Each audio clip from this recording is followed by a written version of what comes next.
they're in your head. We're talking about weapons of mass control. Joining us today to tell us about weapons of mass control is Dr. John Hall. He's an MD, an anesthesiologist from San Antonio. Because this has been an open secret for some time. It's something that's not talked about very much, although we do have articles here from the Washington Post. We've got articles from Wired Magazine. They've been talking about this here and then in articles since the early 2000s. So you can find some articles going back earlier than that even. And we've got pretty much every branch of the military has got their own little projects, as well as commercial applications. Oh yeah, mind control technology is one of the most common crimes, at least vocalized or complained about on the internet today. It seems to be getting the least amount of coverage in the major media. Wow. Well, let me go down the list of some of these that I came up with. We've got DARPA has a sonic projector that was reported on in 2007. Of course, it had been around for quite some time before then. Army has something they call voice to skull. We've got the Air Force using microwaves to create sounds at Brooks Air Force Base.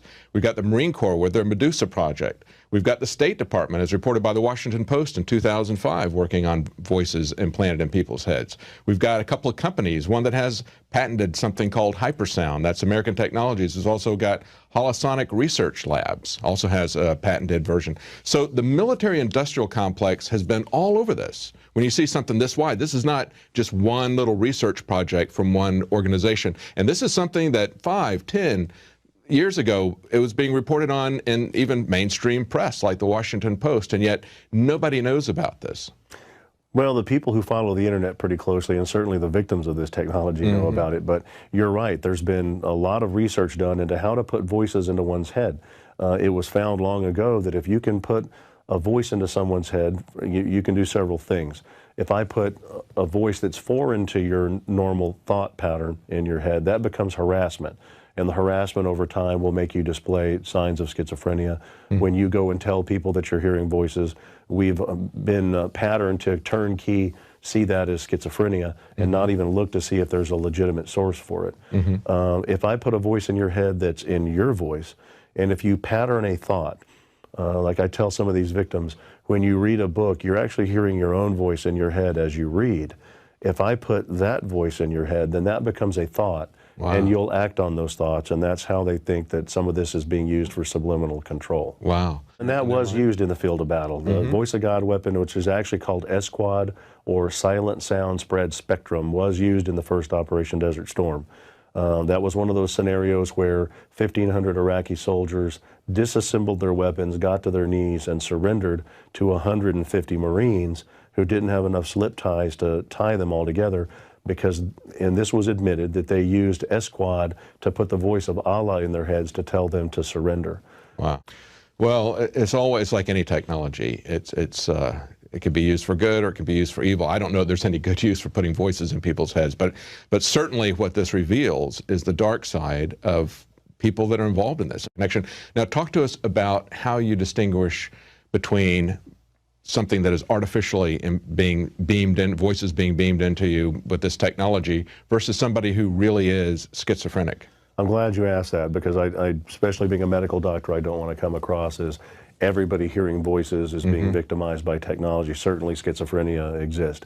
For one, schizophrenia is not quite as common, I think, as the press has led people to believe. It's still, severe schizophrenia is still a relatively rare disorder.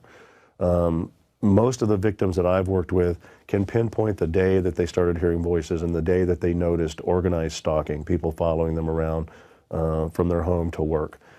Most of the victims that we've had questionnaires filled out on and talked to are in their late 30s to early 40s. Typically, schizophrenics are identified from 18 years old to 28 years old, maybe a little later in females, but almost always at a young age. Typically, those people are described as never having been quite normal. You don't see it in high-functioning, educated individuals who all of a sudden turned 40 years old and acutely became schizophrenic overnight. Also, if you talk to schizophrenics about what they're hearing, typically it's God or angels or deities or garbled voices like you hear in a subway. The people that are being victimized by this technology are hearing the voices of people that are obviously watching them. Oftentimes they'll know the names of these voices because it's a two-way communication system. So they're hearing the people doing the surveillance talk to each other as well as talk to them. Typically, it's their whereabouts in a room is being described, what they're dressed like is being described. So it's kind of a form of harassment then. Well, and that's exactly what the loose term for it is: electronic harassment. So they're not necessarily trying to pretend that they're God. They're just really trying to harass this person and push them over the edge. Exactly. Into doing something. Well, that's interesting. So to sum it up, somebody who has real schizophrenia, it's going to be something that is very early in their life, a consistent pattern behavior from very early in their life. Whereas somebody that is that is having this done to them, they're going to have a sudden onset of that. Exactly. So they've been perfectly normal, then somehow, and later in life, all of a sudden, like you said, a switch has been flipped. Exactly. And we've done surveys on thousands of these victims, and most of them are educated.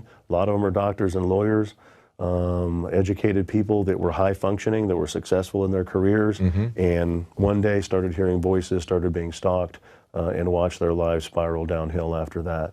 And the other kind of Democrat. I'm sorry. Oh, sure. The other thing with schizophrenia is schizophrenia does respond to treatment. You can put schizophrenics on medication and they'll improve. People that are being victimized by this technology, you can put them on any array of the medications used for schizophrenia or delusional disorder, and they still hear the voices, they still get stalked, and they still get attacked. Wow. Wow. Another